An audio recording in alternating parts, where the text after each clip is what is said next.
Bismillahirrahmanirrahim, alhamdulillah, wassalatu wassalam ala rasulillah. Un prédicateur égyptien contemporain raconte qu'un jour, il a reçu un appel d'une chaîne de télévision. Il s'agissait d'un homme qui préparait un nouveau programme télé qui devait être diffusé pendant le mois de Ramadan et qui s'intitulait El-Hulm, c'est-à-dire le rêve. L'homme lui a dit que le but de cette émission était de présenter chaque jour un épisode avec une interview d'une personnalité ayant réalisé son rêve, pour que cette personne raconte ce qu'elle rêvait de faire lorsqu'il était petit et comment il a fait pour le réaliser une fois grand. L'homme a dit au prédicateur: « Peut-on venir vous interviewer pour un épisode ?» Le prédicateur a accepté la demande avec plaisir. Ils ont convenu du rendez-vous pour le tournage dans le bureau du prédicateur qui se trouvait dans la ville du Caire. Le jour de l'interview, l'équipe de l'émission est arrivée à l'heure, heureuse de pouvoir interviewer ce prédicateur qu'ils considéraient parfaitement adapté au format de l'émission.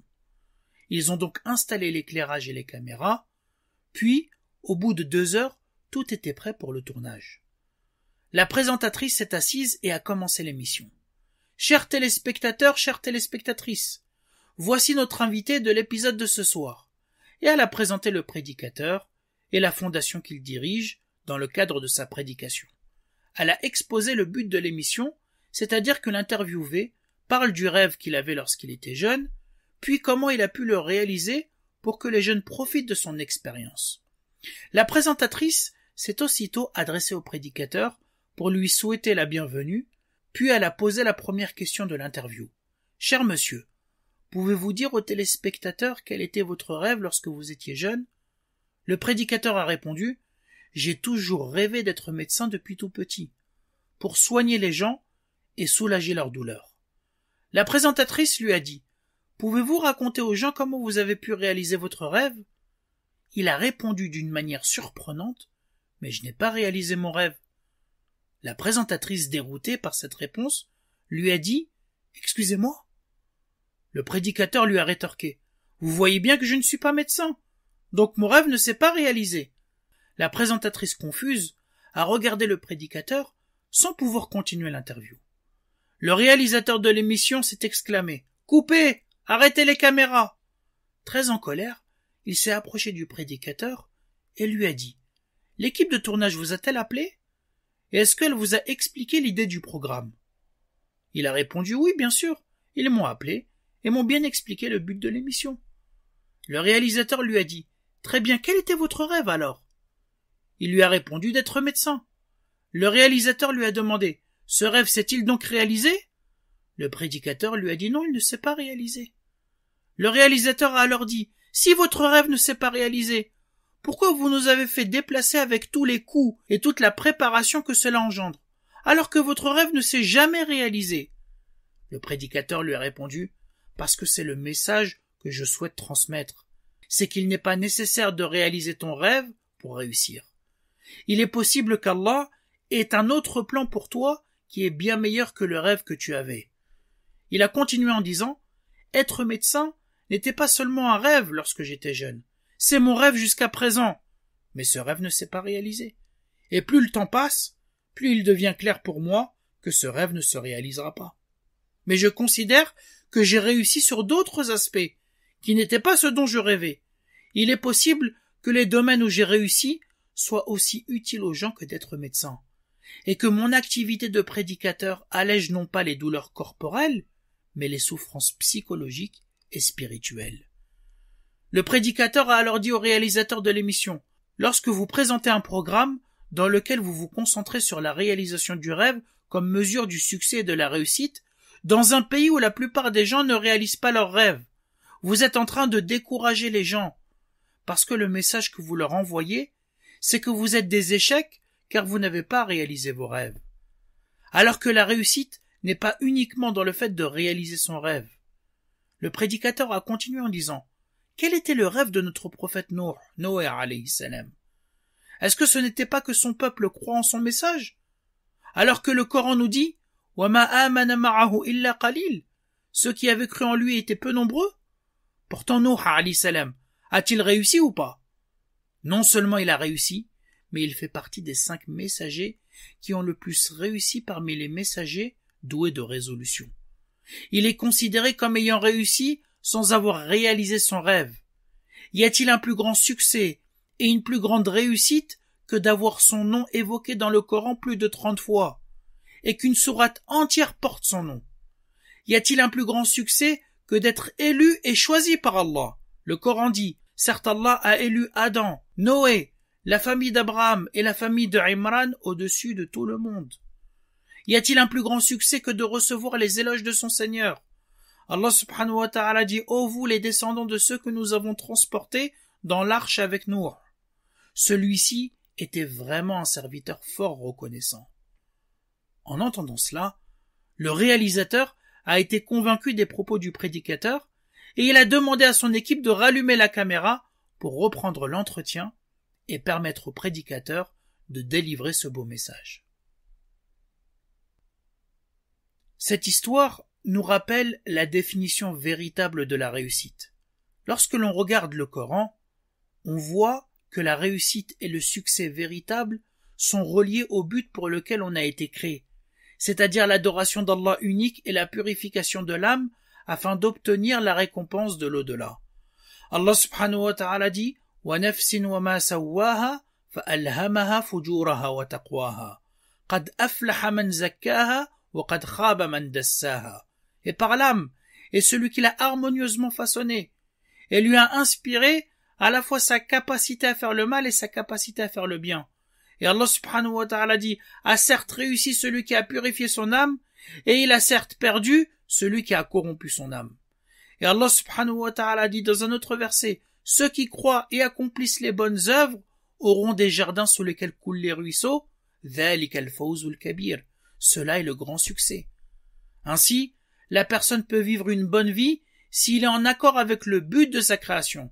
C'est pour ça qu'Allah subhanahu wa ta'ala dit, quiconque, homme ou femme, fait de bonnes œuvres, tout en étant croyant, nous lui ferons vivre une bonne vie, et nous les récompenserons certes en fonction des meilleures de leurs actions. Et par opposition, la perte véritable citée dans le Coran est celle de l'au-delà. Allah subhanahu wa ta'ala dit, قُلْ إِنَّ الْخَاسِرِينَ الَّذِينَ خَسِرُوا أَنفُسَهُمْ وَأَهْلِيهِمْ يَوْمَ الْقِيَامَةِ أَلَا ذَلِكَ هُوَ الْخُسْرَانُ الْمُبِينُ. Dit, les perdants sont ceux qui au jour de la résurrection auront causé la perte de leur propre âme et celle de leur famille. C'est bien cela la perte évidente. La véritable réussite ne dépend pas et n'est pas conditionnée par la réussite économique et sociale ou par la performance et l'efficacité de ce que l'on entreprend. Sinon le prophète Nuh, alayhi salam, qui a prêché pendant 950 ans, en ayant autour de lui que peu de croyants, aurait été considéré comme un échec, alors qu'il est l'un des plus grands modèles de réussite. Il y a plusieurs remarques que l'on peut faire sur la réussite selon la vision islamique. La première, c'est que même si la réussite visée dans l'absolu est celle de l'au-delà, il ne faut pas oublier notre investissement et nos efforts dans cette vie, parce qu'elle est un tremplin et le moyen de nous surpasser pour avoir une belle récompense dans l'au-delà. Allah subhanahu wa ta'ala dit, Rabbana atina fid dunya hasana wa fil akhirati hasana wa qina adhab an-nar. Seigneur, donne-nous une bonne part dans cette vie et une bonne part dans l'au-delà et préserve-nous du châtiment de l'enfer. Et Allah subhanahu wa ta'ala dit, وَابْتَغِ فِي مَا آتَاكَ اللَّهُ الدَّارَ الْآخِرَةَ وَلَا تَنْسَ نَصِيبَكَ مِنَ الدُّنْيَا. Et recherche à travers ce qu'Allah t'a donné la demeure dernière. Et n'oublie pas ta part en cette vie. Et il dit à propos du but de cette vie, الَّذِي خَلَقَ الْمَوْتَ وَالْحَيَاةَ لِيَبْلُوَكُمْ أَيُّكُمْ أَحْسَنُ عَمَلًا. Celui qui a créé la mort et la vie afin de vous éprouver et de savoir qui de vous est le meilleur en œuvre. Allah subhanahu wa ta'ala n'a pas dit qui de vous est bon en œuvre. Il a dit dans ce verset qui de vous est le meilleur en œuvre.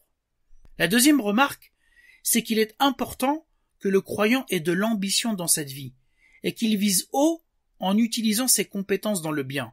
Le prophète sallallahu alayhi wa sallam exhortait toujours les croyants à aspirer à ce qui est le plus élevé et à se débarrasser de ce qui est médiocre. Il a dit, Allah subhanahu wa ta'ala aime les hautes ambitions et les affaires nobles, et il déteste ce qui est bas et futile. Le prophète sallallahu alayhi wa sallam nous dit également, agissez, car chacun sera facilité de faire ce pourquoi il a été créé.